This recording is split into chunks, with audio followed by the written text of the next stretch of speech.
Bueno, seguimos con la serie 1 de Química General. Con este video estaríamos terminando la parte teórica y después va a haber además un video de ejercicios prácticos.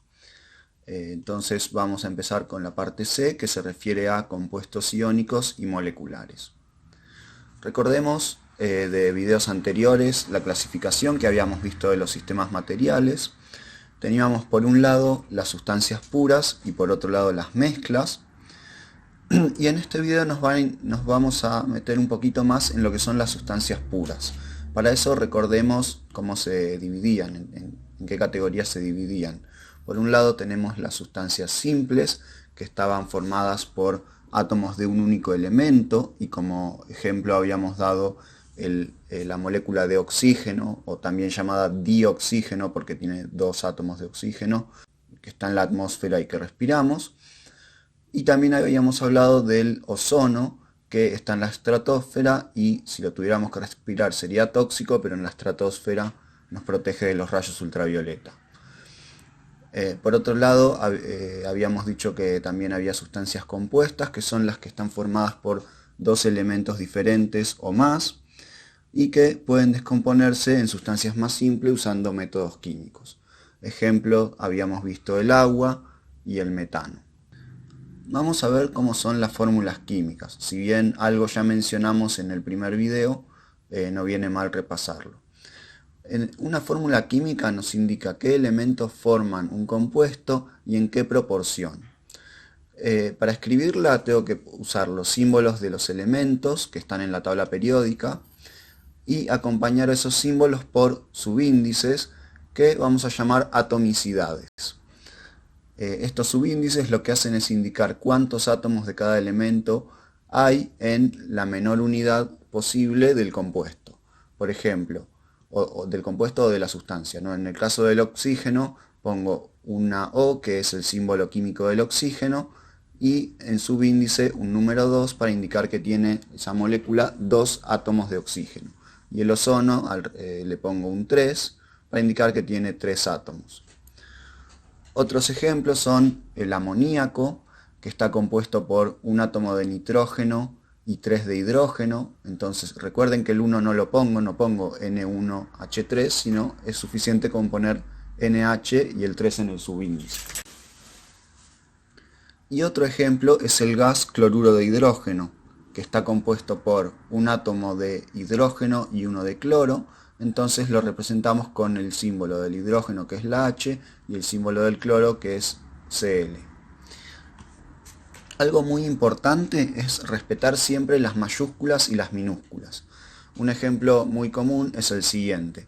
Si yo hablo de la sustancia que se representa por la combinación de una letra C mayúscula y una O mayúscula, me estoy refiriendo a una molécula formada por un átomo de carbono y un átomo de oxígeno, que es la molécula de monóxido de carbono. Seguramente han oído hablar de él cuando se habla de que hay que tener cuidado con las estufas y que siempre haya una abertura, bueno, para no intoxicarse.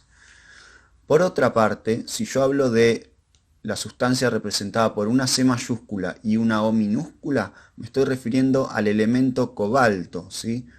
Y son dos cosas bien distintas. Una es un gas formado por dos no metales, y el otro es un metal, es un elemento, y bueno, son dos cosas bien distintas. Por eso sean muy cuidadosos con el tema de las mayúsculas y las minúsculas. Un comentario que quisiera hacer es que si bien las fórmulas químicas tal como las vemos en esta materia nos dicen cómo, o sea, por qué átomos y en qué proporción está compuesta cada sustancia, esa información puede llegar a ser insuficiente. Piensen en estas dos moléculas que puse acá. La de arriba es el etanol, que es el alcohol de la farmacia y de las bebidas alcohólicas, y tiene dos átomos de carbono, C2, 6 átomos de hidrógeno, H6, y un átomo de oxígeno, O. Y la otra molécula se llama dimetiléter, el nombre no importa demasiado, pero fíjense que tiene la misma composición. Y sin embargo son dos sustancias bien distintas con propiedades bien distintas. Por lo tanto, quisiera mencionar acá que esta forma que vemos las fórmulas químicas puede llegar a ser insuficiente en cuanto a la información que nos proveen. Hay dos tipos de compuestos, moleculares e iónicos. Los moleculares se caracterizan porque justamente la mínima unidad de cada compuesto que conserva las propiedades del compuesto se llama molécula y son unidades bien separadas unas de otras. Si yo puedo tener una molécula de agua y distinguirla bien de las que están alrededor. Ejemplos de estos compuestos son varios que ya vimos: el cloruro de hidrógeno, el amoníaco, el metano y el monóxido de carbono. Fíjense, yo acá en estas tablas periódicas puse los elementos que componen o por los que están formadas cada una de las moléculas. El cloruro de hidrógeno por cloro de hidrógeno, el amoníaco por nitrógeno e hidrógeno, el metano por carbono e hidrógeno y el monóxido de carbono por carbono y oxígeno. Fíjense, están todos estos elementos encerrados en la zona recuadrada con rojo, que eran, ¿se acuerdan?, los no metales. Entonces, un criterio para saber si un compuesto es molecular o iónico va a ser el siguiente. Si un compuesto está formado solo por no metales, vamos a decir que es un compuesto molecular. Y si está formado por un metal y un no metal, como vamos a ver ahora algunos ejemplos, vamos a decir que se trata de un compuesto iónico. Este no es el único criterio, pero es el primero que vemos. Más adelante vamos a ver otro relacionado con las propiedades de cada elemento, pero por ahora quedémonos con esto. Pasemos ahora a los compuestos iónicos. Si se acuerdan, los iones eran átomos o grupos de átomos que ganaron o perdieron electrones.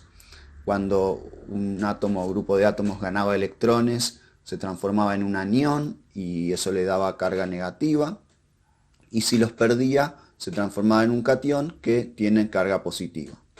Los compuestos iónicos están formados por iones, pero no están, digamos, no como unidades discretas, sino como una red tridimensional de anión-catión, es decir, todos en el espacio distribuidos, y yo no puedo distinguir una molécula de un compuesto iónico.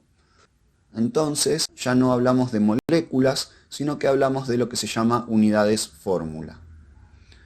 Ejemplos de compuestos iónicos son el cloruro de sodio, que es la sal de mesa, y fíjense, está compuesta por el no metal cloro y el metal sodio, y el ioduro de potasio, que está compuesto por el no metal yodo y el metal potasio. Los iones no necesariamente son siempre de un solo átomo, pueden tener más de un átomo, y en ese caso vamos a hablar de iones poliatómicos, es decir, que tienen muchos átomos, o moleculares. Es lo mismo llamarlo de una manera que de otra.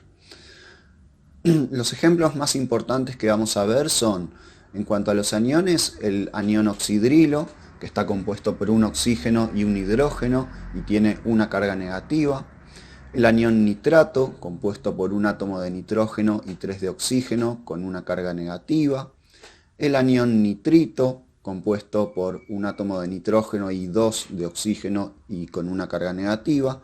El carbonato, un átomo de carbono y 3 de oxígeno y 2 cargas negativas. El sulfato, un átomo de azufre y 4 de oxígeno con 2 cargas negativas. El sulfito, un átomo de azufre y 3 oxígenos con 2 cargas negativas. Y el fosfato, un átomo de fósforo, 4 de oxígeno y 3 cargas negativas. Los cationes moleculares no son tan comunes. El único que vamos a ver nosotros es el catión amonio, que está formado por un átomo de nitrógeno y 4 átomos de hidrógeno y tiene una carga positiva. Pasemos ahora al tema de nomenclatura química. Con este término nos referimos a la forma que los químicos tenemos de nombrar sistemáticamente los compuestos según los elementos que los componen y la proporción en que los componen. Por cualquier duda que tengan sobre este tema de nomenclatura, nos pueden consultar, por supuesto, pero también pueden leer un apunte que hay al respecto en el Moodle, que es un apunte cortito de unas 3 páginas o 4. Vamos a ver la nomenclatura de iones, de compuestos iónicos y de compuestos moleculares. Empecemos por los iones, en primer lugar los cationes. Generalmente los elementos que forman cationes son los metales.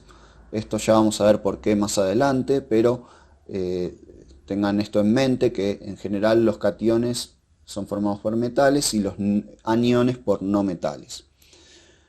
El nombre de los cationes proviene del nombre del elemento. Por ejemplo, el átomo de sodio que perdió un electrón y adquirió una carga positiva lo voy a llamar catión sodio. A veces ocurre que un elemento puede perder diferentes cantidades de electrones, tomando así dos cargas diferentes. Esto se puede distinguir de dos formas, que son las siguientes. O bien asignar al que tiene mayor carga el sufijo ico y al de menor carga el sufijo oso, o bien indicar la carga entre paréntesis en números romanos. Un ejemplo de estos iones son el hierro, que puede formar hierro con 2 cargas positivas o hierro con 3 cargas positivas. Así, el hierro con 2 cargas positivas se va a llamar catión ferroso o catión hierro 2, entre paréntesis en números romanos, y el catión hierro con 3 cargas positivas se va a llamar catión férrico o catión hierro 3. Los aniones ya dijimos que eran átomos o grupos de átomos que adquirieron carga negativa, y los aniones atómicos se nombran con la raíz del nombre del elemento seguida del sufijo uro. Por ejemplo, el cloro, al tomar un electrón y transformarse en cloro menos, pasa a llamarse anión cloruro. El azufre, al tomar electrones, se transforma en anión sulfuro. Una excepción a esta regla es el oxígeno, que cuando toma electrones no se llama oxigenuro, sino que se llama óxido. Por otra parte tenemos los aniones poliatómicos, que son los que están formados por oxígeno y otro no metal, y por eso se llaman oxoaniones. Y la nomenclatura de estos aniones se basa en el número de átomos de oxígeno que tenga el anión. Así, si hay dos aniones con los mismos elementos, el que tenga más oxígeno se nombrará con la terminación ato y el que tenga menos oxígeno con el sufijo ito. Por ejemplo, el anión nitrato y el anión nitrito, ¿sí? Fíjense que el nitrato tiene 3 átomos de oxígeno y por eso le ponemos la terminación ato, y el anión nitrito tiene solo 2 oxígenos y por eso le ponemos la terminación ito. Si hubiera 4 posibles combinaciones, como pasa con los aniones de los halógenos del cloro, por ejemplo, se agregan los prefijos hipo y per, como mostramos a continuación. El que tiene solo un átomo de oxígeno se llama hipoclorito, anión hipoclorito. El que tiene 2 átomos de oxígeno se llama clorito. El que tiene 3 átomos de oxígeno se llama clorato. Y el que tiene 4 se llamará anión perclorato. Pasemos ahora a los compuestos iónicos. La fórmula de estos compuestos se determina como la mínima cantidad necesaria para que el compuesto sea neutro, es decir, la unidad fórmula, ¿sí? Recuerden que los compuestos son siempre neutros, yo no puedo tener un desbalance de cargas, entonces voy a tener que siempre compensarlas con el contraión. Bueno, ¿a qué nos referimos con esto de la mínima cantidad necesaria? Supongamos que tenemos el cloruro de sodio. Dijimos que los compuestos iónicos, entre ellos el cloruro de sodio, eran una sucesión de iones en el espacio y que no podíamos distinguir moléculas discretas o separadas. Entonces yo la fórmula podría tranquilamente ponerla como sodio-cloro, sodio 2, cloro 2, sodio 8, cloro 8. Bueno, ¿cuál va a ser la correcta? La primera, sodio-cloro. La más sencilla, ¿sí? Si bien las otras también representan en cierta forma el cloruro de sodio, la forma correcta de escribirlo es la primera. Un caso particular de compuestos iónicos son los óxidos metálicos, en los cuales, como se puede imaginar, el oxígeno está unido a un elemento metálico y se nombran como óxido de tal metal, por ejemplo, el óxido de sodio. Para elementos cuyos cationes puedan tener distintas valencias, este nombre lo vamos a ver más adelante, pero se refiere a la carga que tendría el metal original, se usa el nombre del catión correspondiente como vimos antes. Por ejemplo, para el hierro, si el hierro tenía carga más 2, decimos que el óxido se va a llamar óxido ferroso u óxido de hierro 2. Y si el hierro tenía carga más 3, se llamará óxido férrico u óxido de hierro 3. Unos compuestos similares a los óxidos son los hidróxidos, pero con la diferencia de que están formados por un catión metálico y un anión oxidrilo, que es el anión compuesto por oxígeno e hidrógeno y que tiene una carga negativa. La forma de nombrar a estos compuestos es parecida a la de los óxidos, solo que cambiamos la palabra óxido por hidróxido. Así tenemos el hidróxido de sodio, el hidróxido ferroso o de hierro 2, el hidróxido férrico o de hierro 3 y así sucesivamente. Otro tipo de compuestos iónicos son las sales, que son los compuestos donde el anión es distinto de oxidrilo u óxido. Lo que hacemos siempre es nombrar primero el anión y luego el catión, y dado que las sales deben ser neutras, las cargas de ambos iones deben compensarse. Por ejemplo, el cloruro de sodio, que ya mencionamos, que es la sal de mesa, está compuesto por un catión sodio y un anión cloruro.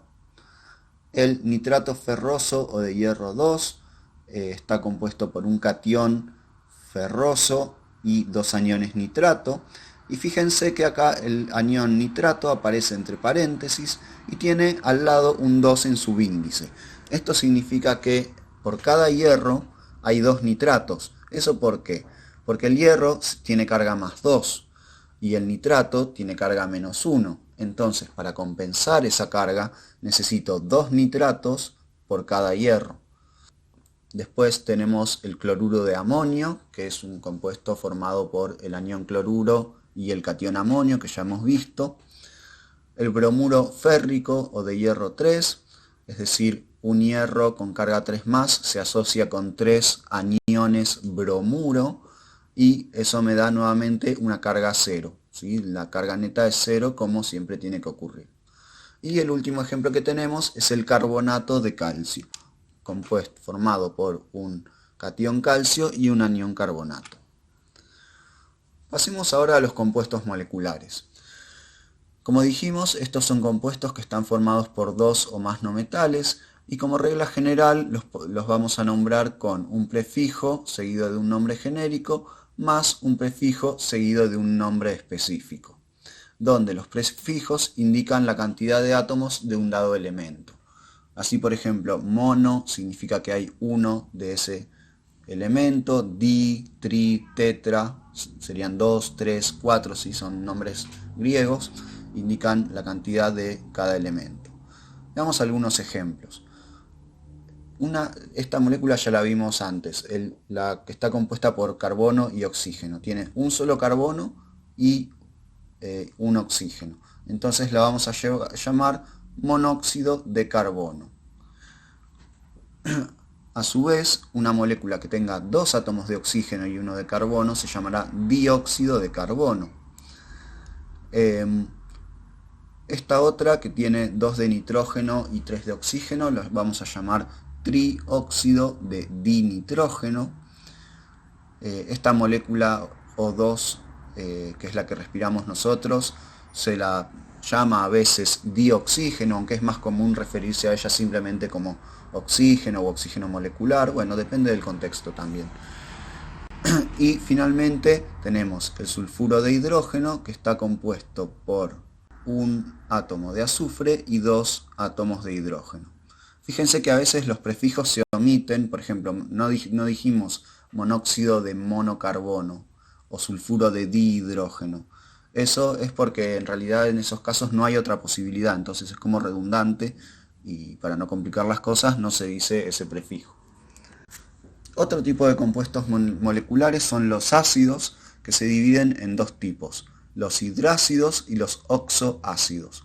Los hidrácidos están formados por hidrógeno y un no metal, y se nombran agregando la palabra ácido al principio y la terminación hídrico a la raíz del nombre del elemento. Por ejemplo, el ácido que está formado por hidrógeno y cloro se va a llamar ácido clorhídrico. El que está formado por azufre e hidrógeno será el ácido sulfídrico. Y ustedes me preguntarán, pero hace un rato me dijiste que era cloruro de hidrógeno y sulfuro de hidrógeno. ¿Qué diferencia hay entre los dos? Bueno, lo que ocurre es lo siguiente. Estos compuestos se pueden disolver en agua.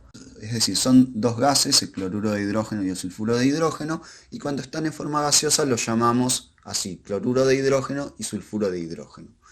Cuando estos compuestos se disuelven en agua, pasan a llamarse ácido clorhídrico y ácido sulfídrico. Finalmente tenemos los oxoácidos, que son ácidos formados por hidrógeno, un no metal y oxígeno. Y para nombrarlos se recurre a prefijos y sufijos. Y si el anión tiene el prefijo hipo o per, como vimos con los aniones del cloro, los oxioaniones del cloro, este prefijo se conserva en el nombre del ácido. A su vez, una terminación en ato se reemplaza por una terminación ico y una terminación ito se transforma por una terminación oso. Por ejemplo, el ácido sulfúrico proviene del anión sulfato, entonces reemplazamos el ato por ico. Después tenemos los ácidos nítrico y nitroso. Estos ácidos vienen del nitrato, que era el nitrógeno con 3 oxígenos y una carga negativa, y del nitrito, que tenía 2 oxígenos. Entonces, el ato lo reemplazamos por ico, el nitrato pasa a nítrico y el nitrito pasa a nitroso. Y después tenemos los ácidos derivados de los oxoaniones del cloro, que son los que vimos hace un rato, que si se acuerdan eran hipoclorito, clorito, clorato y perclorato, y esos ácidos derivados de esos aniones pasan a llamarse ácido hipocloroso, cloroso, clórico y perclórico. Bueno, con esto terminamos la teoría de esta serie. Va a haber un video más en el cual vamos a resolver algunos problemas, así que los espero por allá. Saludos.